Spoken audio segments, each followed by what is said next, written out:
மார்க்கெட்லயே premium quality அதுவும் affordable பிரைஸ்ல உங்க டாய்லெட்டை சுத்தம் பண்ண ஒரே choice bison toilet cleaner just 79 ரூபாய் மட்டுமே. சார் வணக்கம் டாக்டர். வணக்கம் வேல்ஸ், நன்றி வந்ததுக்கு. டஸ்டரை மறு உருவாக்கம் செய்யக்கூடிய இந்த பயணம் என்பது எப்படி ஆரம்பித்தது? அதில் நீங்க சந்தித்த சவால்கள்லாம் என்ன? இந்த பயணம் பார்த்தீங்கன்னா ஒரு 3 வருஷத்துக்கு முன்னாடி ஆரம்பிச்ச பயணம். இந்த டஸ்டரின் மறுபிறப்பு அப்படிங்கிறது ஒரு நல்ல ஒரு ஜேர்னி. இன்ஜினியரிங் வைஸ் பார்த்தீங்க அப்படின்னா ரொம்பவுமே ஒரு சேலஞ்சிங்கான ஜேர்னி. ஏன்னா புதுசாக நீங்கள் ஒரு ப்ராடக்ட் பண்ணும்போது நீங்கள் எதை கொடுத்தாலும் அது ஒரு கதை சொல்லி கஸ்டமர்கிட்ட நீங்கள் அதை விற்க முயற்சி பண்ணலாம். ஆனால் ஒரு ஐக்கானை ரீக்ரியேட் பண்ணும்போது நம்ம ரொம்ப கேர்ஃபுல்லாக இருக்கணும். ஏன்னா இப்போ அது மக்களோட ப்ராடக்டாக மாறிடுச்சு. இப்போ டஸ்டர் அப்படின்னு எடுத்துக்கிட்டிங்கன்னா அது மக்களோட சொந்தம், அவங்களோட அன்பு, அவங்க ஓன் பண்ணுற ஒரு பிராண்ட். அது ப்ராடக்ட்னு கூட சொல்ல முடியாது, அது ஒரு பிராண்டு. அதனால தான் அந்த டஸ்டர் அப்படிங்கிறத நம்ம கிரில்ல முன்னாடி போட்டுட்டோம். ஸோ இந்த மாதிரி ஒரு ஐகானிக் பிராண்டை நம்ம ரீக்ரியேட் பண்ணும்போது நிறைய சேலஞ்சஸ் என்ன அப்படின்னா, ஒன்று அந்த டஸ்டர் டிஎன்ஏக்கு நீங்கள் ட்ரூத்ஃபுல்லாக இருக்கணும். அதில் நீங்கள் ரொம்ப டிவேட் ஆகிடக்கூடாது. அதே சமயம் டெக்னாலஜி, டிசைனு, அப்புறம் ஃபீச்சர்ஸ், இது எல்லாத்துலேயுமே state of the art, latest என்ன இருக்கோ அதையும் தரணும் நீங்கள். ஸோ இது ஒரு மறுபிறப்பு எடுத்து வரும்பொழுது அதனுடைய ப்ரீவியஸ் ஜென்ரேஷனோட பாசிட்டிவ்ஸ் எல்லாத்தையுமே நீங்கள் ரீட்டைன் பண்ணணும். அட் த சேம் டைம் எல்லாத்தையும் இம்ப்ரூவும் பண்ணணும். எல்லாத்துலேயுமே செவரல் நாட்சஸ் இம்ப்ரூவ் பண்ணணும். அதில் இந்த நவீன தொழில்நுட்பங்கள் என்னென்ன இருக்கோ, ப்ளஸ் நம்மளோட வாடிக்கையாளர்களுக்கு அவங்களுக்கு என்னென்ன மாதிரி ஃபீச்சர்ஸ், கம்ஃபர்ட்லேயும் சரி, சேஃப்டிலையும் சரி, இந்த மாதிரி ஒரு பராமீட்டர்லையும் அவங்களுக்கு என்னென்ன வேணுமோ அது எல்லாத்தையுமே இன்டெகிரேட்டும் பண்ணணும். ஸோ இதுதான் எங்களுக்கு பெரிய சேலஞ்ச். ஏன் அப்படின்னா இந்த ஒரிஜினல் டஸ்டர்லேருந்து ரொம்பவும் டிவேட் ஆகிடக்கூடாது. அந்த கோர், அந்த கல்ட் ஃபாலோவிங் இருக்காங்க இல்லையா, அவங்களுக்கு டஸ்டரை நீங்கள் ரொம்ப சேஞ்ச் பண்ணி அதை கம்ப்ளீட்டாக ஒரு டிஃப்ரெண்ட் ப்ராடக்டாக மாற்றிட்டீங்க அப்படின்னா தென் உங்களோட அந்த ஒரிஜினல் ஐடென்டிட்டியே போயிடும். அதே சமயத்தில் எல்லா ஒரு நவீன தொழில்நுட்பங்களும், ஒரு லேட்டஸ்ட் ஒரு டிசைன், ஒரு ட்ரெண்டி, ஒரு மாடர்ன், ஒரு கூல் லுக்கிங், அதே சமயத்தில் எஸ்யூவி, ரகட், இந்த மாதிரி எல்லாத்தையும் ஒருங்கிணைத்து நீங்கள் ஒரு ஃபைனல் அவுட்புட்டாக தரணும். ஸோ இதுதான் எங்களுடைய மேஜர் சேலஞ்ச். எனக்கு தெரிஞ்ச அந்த ஃபைனல் அவுட்புட் டஸ்டர் அப்படிங்கிறத நீங்கள் ஒரு 100 மீட்டர் தொலைவில் இருந்து பார்க்கும்போது கூட இமிடியேட்டாக நீங்கள் ரெகக்னைஸ் பண்ணுற மாதிரி தான் அந்த ஃபைனல் டிசைன் வந்திருக்கு. எல்லா லினேஜுமே நீங்கள் கேரி ஃபார்வர்ட் பண்ணிருக்கீங்க அப்படின்னு சொல்லும் போது ஏற்கனவே இந்த டஸ்டர் இருக்கு இல்லையா, அந்த டஸ்டருக்கு அடிப்படையா சில விஷயங்கள், இப்போ உதாரணத்துக்கு ரைட் அண்ட் ஹேண்ட்லிங், அதுதான் டஸ்டர் ஞாபகம் வரும். இது மாதிரி என்னென்ன விஷயங்களை ஒரே ஒரு பர்சன் கூட காம்ப்ரமைஸ் பண்ணக்கூடாது அப்படின்னு நீங்க நினைச்சுக்கிட்டீங்க? 2012 நம்ம டஸ்டர் லான்ச் பண்ணும்போது அன்றைய காலகட்டத்தில் எஸ்யூவின்னு எடுத்து பார்த்தீங்க அப்படின்னா, எஸ்யூவினா மனசுக்கு வர்றது என்னன்னு, ஒரு பெரிய வண்டி, அன்ரிஃபைன்டு வண்டி, நாய்ஸியாக இருக்கும், பெரிய டீசல் இன்ஜின் உள்ள இருக்கும், அதுக்கப்புறம் லாங் டிரைவ் போகிறதுக்கு சூட்டபுளாக இருக்காது, ஃபேமிலி மெம்பர்ஸுக்கு சூட்டபுளாக இருக்காது. இந்த மாதிரி எஸ்யூவினாலே உங்களுக்கு ஒரு அந்த டைமில் ஒரு இம்ப்ரெஷன்.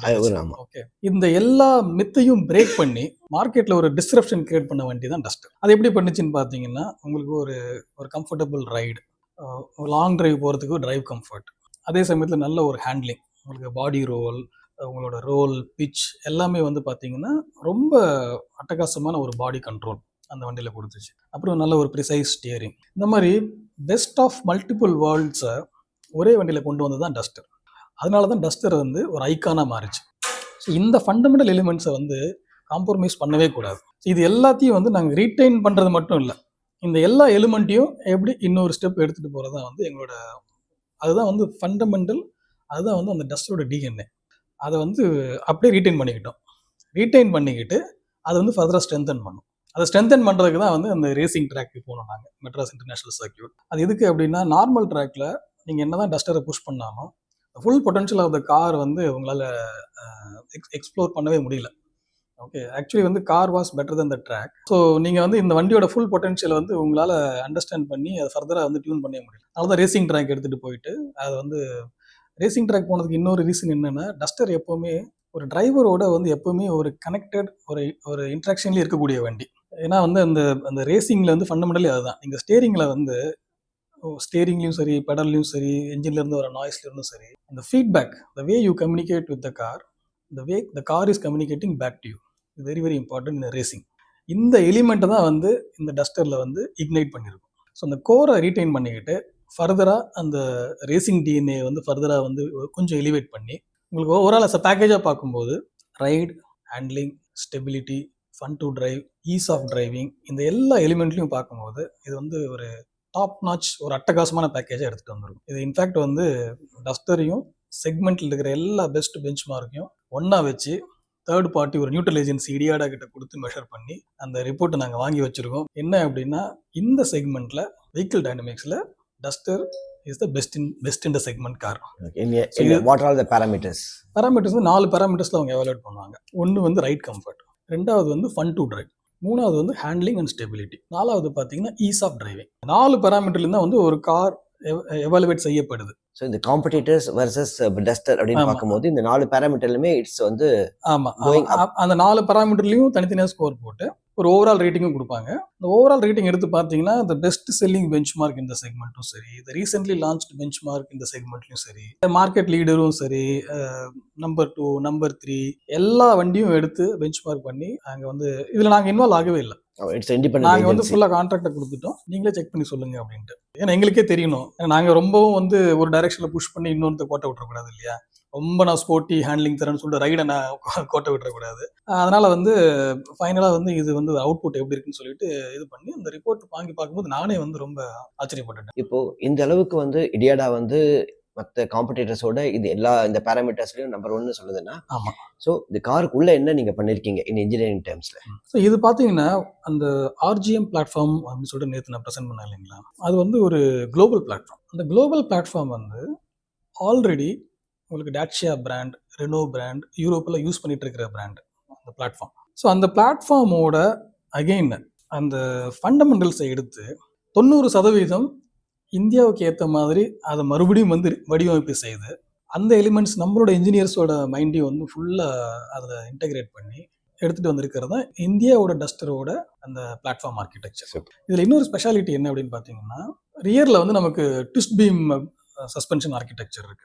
ட்விஸ்ட் பீம் வந்து செமி இண்டிபெண்டன்ட். ஏன்னா வந்து இப்போ இண்டிபெண்டா வந்து one wheel can move independent of the other. Twist beam வந்து ஒரு சர்டன் பாயிண்ட் வரைக்கும் வந்து அந்த ட்விஸ்ட் பீம் ட்விஸ்ட் ஆகும். One wheel can move independent of the other wheel to some extent. That is it is called semi independent suspension. Okay.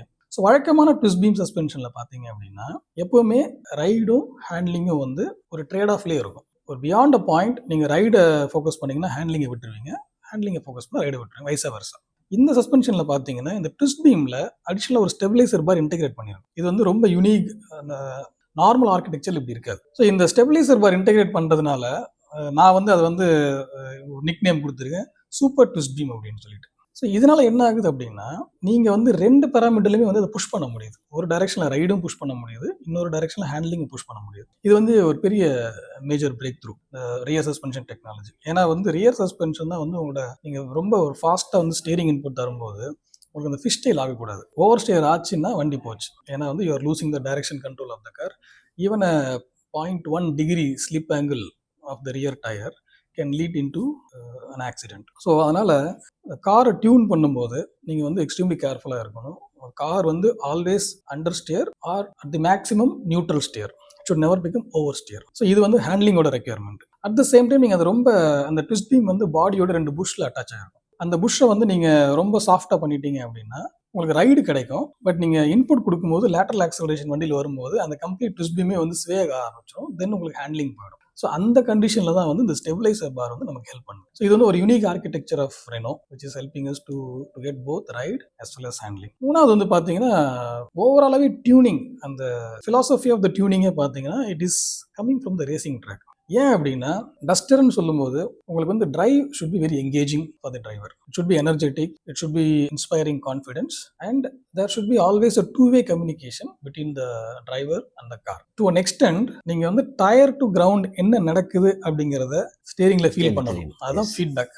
So ஒன்று steering வந்து ப்ரிசைஸாக இருக்கணும், ஸ்டேரிங்லேருந்து feedback வரணும். நீங்கள் ஆங்கிள் கொடுக்க கொடுக்க வந்து உங்களுக்கு டார்க் பில்டப் அழகாக ஆகணும். ஏன்னா வந்து அப்போ தான் வந்து உங்களுக்கு வந்து அந்த கண்ட்ரோல் கிடைக்கும். அட் த சேம் டைம் வந்து வண்டி வந்து நீங்கள் சொல்கிறதுக்கு வந்து அப்படியே வந்து உங்களோட கமாண்டுக்கு வண்டி ரெஸ்பாண்ட் பண்ணணும். ஸோ இது வந்து fundamental principles of the Duster tuning.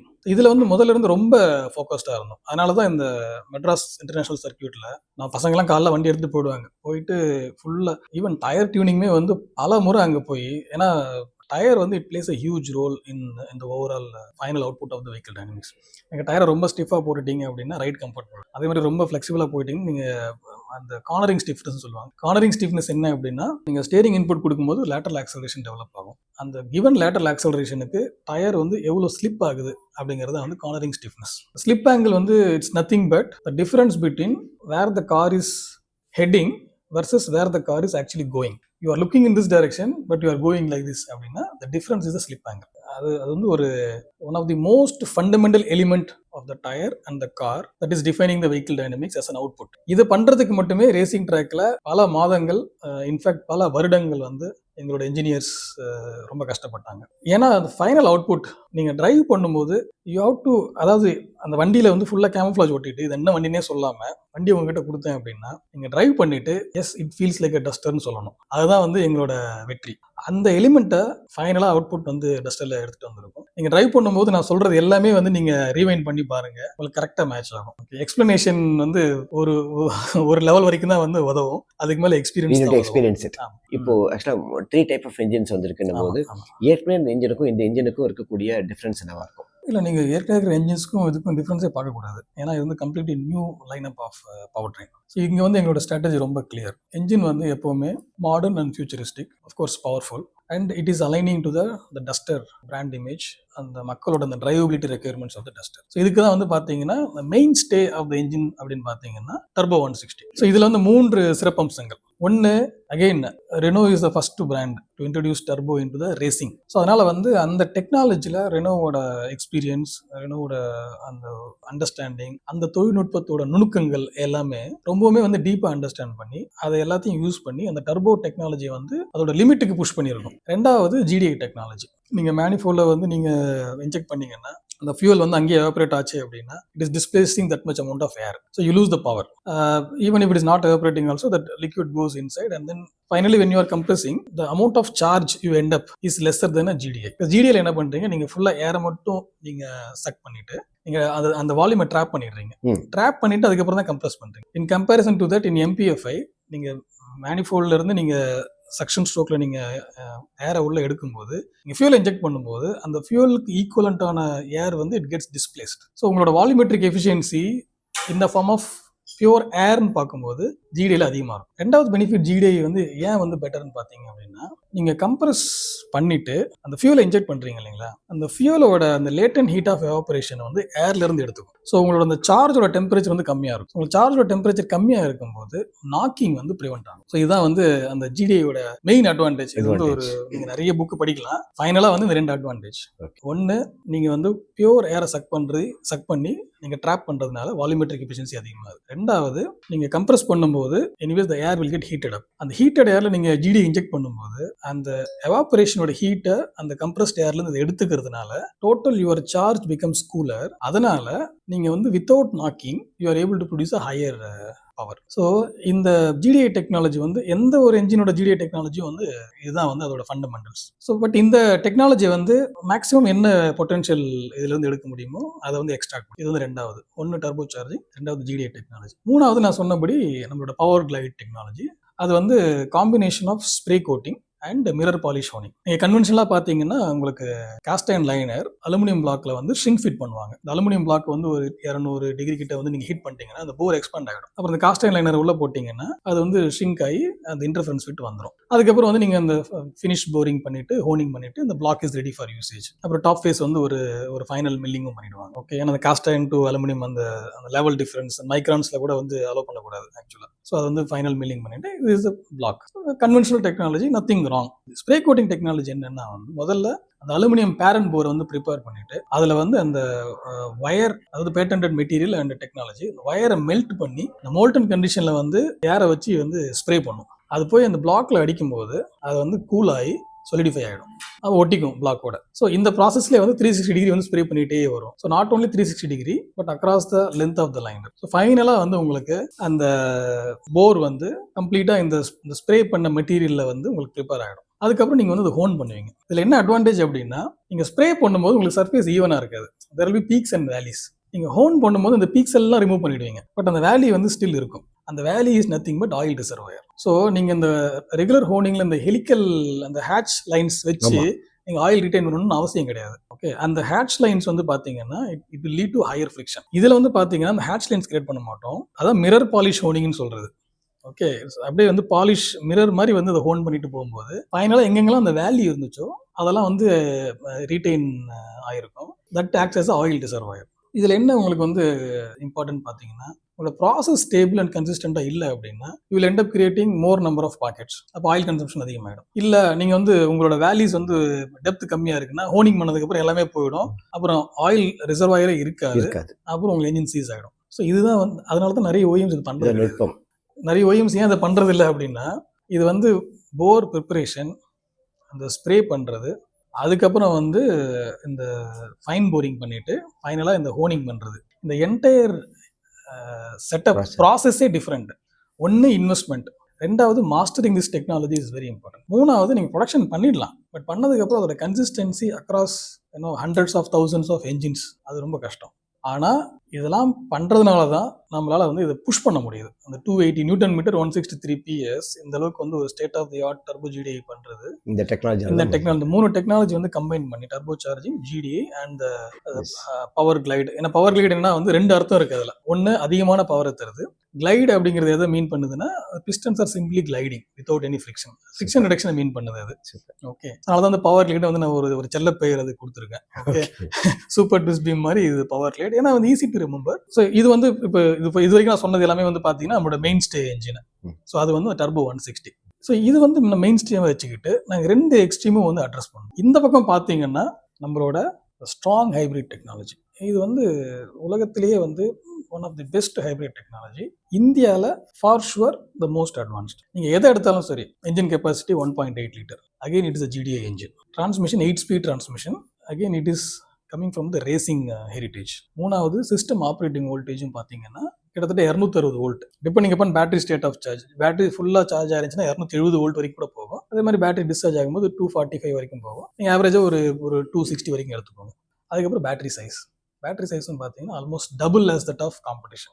So அதிகமான பேட்டரி சைஸ் இருந்தால் நமக்கு 2 பெனிஃபிட், நிறைய பெனிஃபிட், பட் 2 முக்கியமான பெனிஃபிட் என்னன்னு பார்த்தீங்கன்னா, EV range, pure EV range வந்து அந்த பர்சன்டேஜ் டியூரேஷன் அதிகமாக இருக்கும். அதே சமயத்தில் வந்து நீங்கள் சிட்டியில் போகும்போது நீங்கள் அடிக்கடி பிரேக் பண்ணுறீங்கன்னா ஒரு முறை ரெக்யூபரேஷன் பண்ணி அந்த எனர்ஜி எடுத்து நீங்கள் பேட்டரியில் தான் ஸ்டோர் பண்ணணும். இப்போ பேட்டரி சின்னதாக இருந்துச்சுன்னா வந்து அடிக்கடி லிமிடேஷன் வர ஆரம்பிச்சிடும். ஸோ உங்களால் வந்து அந்த ரெக்யூபரேஷன் எஃபிஷியன்சி வந்து ஃபுல்லாக யூஸ் பண்ண முடியாது. ஸோ இதனால் வந்து உங்களுக்கு அதே மாதிரி பெரிய இன்ஜின் இருக்கிறதுனால நீங்கள் இன்ஜினை ஸ்டார்ட் பண்ணிங்கன்னா குயிக்காக பேட்டரி சார்ஜ் பண்ணிட்டு அகைன் ஸ்டாப் பண்ணிடலாம். ஸோ இந்த மாதிரி அப்புறம் 8 ஸ்பீட் டிரான்ஸ்மிஷன் வந்து என்ன பண்ணுதுன்னா, எப்போவுமே என்ஜினை வந்து ஒரு ஸ்வீட் ஸ்பாட்லேயே ஆப்ரேட் பண்ண வைக்கும், independent of vehicle speed and vehicle load. அது என்ஜின் ஸ்பீட் அண்ட் என்ஜின் லோட வந்து எங்கே வந்து உங்களோட thermal efficiency, brake thermal efficiency சொல்லுவோம் இல்லைங்களா, அது வந்து எப்பவுமே ஐசி என்ஜின் வந்து மோட்டர் மாதிரி கிடையாது. ஐசி என்ஜினோட பெஸ்ட் எஃபிஷியன்சி பாயிண்ட் வந்து ஒரு சின்ன ஐலண்ட் தான். ஒரு பர்டிகுலர் ஸ்பீட் அண்ட் லோடில் வந்து நீங்கள் ஆப்ரேட் பண்ணால் மட்டும்தான் அது வந்து எஃபிஷியன்சி 40% மேலே இருக்கும். அது வந்து ஐசி என்ஜினுக்கே உண்டான வந்து ஒரு வீக்னஸ்ன்னு சொல்லலாம். ஸோ இந்த 8 ஸ்பீட் டிரான்ஸ்மிஷன் என்ன பண்ணுது அப்படின்னா, வெஹிக்கிள் ஸ்பீட் வெஹிக்கிளோட என்னவா இருந்தாலும் அதை வந்து அந்த இன்டர்னல் ஸ்பீட் கன்வர்ஷனால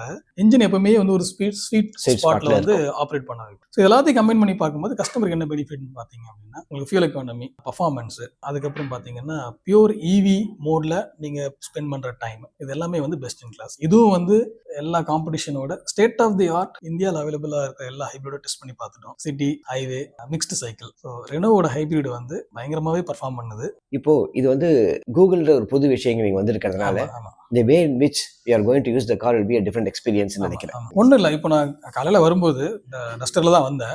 இங்கே வந்து வண்டியில் ஏறி உட்காந்த உடனே already it's ready for Google. நீங்கள் வந்து நேவிகேஷனில் ஓகே ITC சோலான்னு டைப் பண்ணிங்கன்னா ஆட்டோமேட்டிக்காக மேப் வந்துடுது. என்ன அட்வான்டேஜ்னா வந்து கம்ஃபர்ட், கன்வீனியன்ஸ் அண்ட் ப்ரைவசி. நீங்கள் ஆண்ட்ராய்டு ஆட்டோ இல்லை ஆப்பிள் கார்ப்ளே கனெக்ட் பண்ணுறீங்க அப்படின்னா, யாராச்சும் உங்களுக்கு மெசேஜ் பண்ணுறாங்க அப்படின்னா அதோட ப்ரீவியூ வந்து வரும். இப்போ கோ டிரைவர்லேருந்து யாராச்சும் உட்காந்தாங்கன்னா பார்ப்பாங்க. ப்ரைவசி இன்ட்ரூஷன் நிறைய இருக்கிறதுனால இதை வந்து நம்ம ஏன் சால்வ் பண்ணக்கூடாது அப்படின்னு வந்து யோசித்தோம். ஸோ அப்படி யோசித்து வந்த ஒரு விஷயம் தான் வந்து இன்பில்ட் கூகுள். இது வந்து ஒரு நேட்டிவ் ஆண்ட்ராய்டு அந்த பிளாட்ஃபார்மில் டெவலப் பண்ணி முதல்ல இருந்தே இந்த சாஃப்ட்வேர் ஆர்கிடெக்சரில் கூகுளை இன்டெகிரேட் பண்ணி டெவலப் பண்ணால் மட்டும்தான் இது பண்ண முடியும். இது வந்து நீங்கள் சாஃப்ட்வேரை பண்ணிவிட்டு கடைசியாக கூகுள் இன்சர்ட் பண்ணவே முடியாது. ஏன்னா கூகுளோட சர்டிஃபிகேஷன் ரெக்யர்மெண்ட்ஸ், அவங்களோட அந்த IVI அந்த ரெக்யர்மெண்ட்ஸ்லாம் ரொம்ப அதிகம். அதை நீங்கள் மீட் பண்ணணும் அப்படின்னா ஸ்டார்டிங்லேருந்தே நீங்கள் கூகுள் இன்டெகிரேட் பண்ணி டெவலப் பண்ணால் மட்டும்தான் பண்ண முடியும். ஸோ டஸ்டர் வந்து அப்படி செய்யப்பட்ட ஒரு வண்டி. இப்போ டஸ்டருடைய நீங்கள் இப்போ நர்வஸ் சிஸ்டம் பற்றி சொல்லிட்டீங்க, ஸ்கெலிட்டல் சிஸ்டம் பற்றி சொல்லிட்டீங்க, டைஜஸ்டிவ் சிஸ்டம் பற்றி சொல்லிட்டீங்க. ஸோ இது மாதிரி எல்லா சிஸ்டமும் சொல்லியாச்சு. பட் வெளியிலேருந்து பார்க்கறதுக்கு பழைய இதுக்கும் நீள அகல உயரங்களில் என்னுடைய வீல் பேஸில் ஏதாவது மாற்றங்கள் இருக்கா? ஹைட் வந்து டெஃபினட்டாக இன்க்ரீஸ் ஆகிருக்கு, அதே உங்களுக்கு தெரியும். Interior space, cabin space, luggage space எல்லாமே இம்ப்ரூவ் ஆயிருக்கு. டயர் டயமீட்டர் முதற்கொண்டு, ground clearance, in fact the driver sitting height எல்லாமே வந்து இம்ப்ரூவ் பண்ணிருக்கோம். எல்லாமே improve ஆயிருக்கு. அட் த சேம் டைம் நீங்க காரை ரொம்ப பெருசா பண்ணிட்டீங்க, அது டிஸ்ப்ரொபோர்ஷனல் ஆகிடக்கூடாது. எங்களுடைய வாழ்த்துக்கள் sir. Thank you so much. Thank you. உங்களின் டெய்லி கிளீனிங் ப்ராசஸ ஈஸியாவும் ஃப்ரெஷ்ஷாவும் மாற்ற பெஸ்ட் சாய்ஸ் 50 ஆண்டு கால அனுபவம் பெற்ற bison toilet cleaner. Budget friendly, அதே சமயம் பிரீமியம் குவாலிட்டி என டபுள் சேலஞ்ச். மேலும் விவரங்களுக்கு 9514 333 999.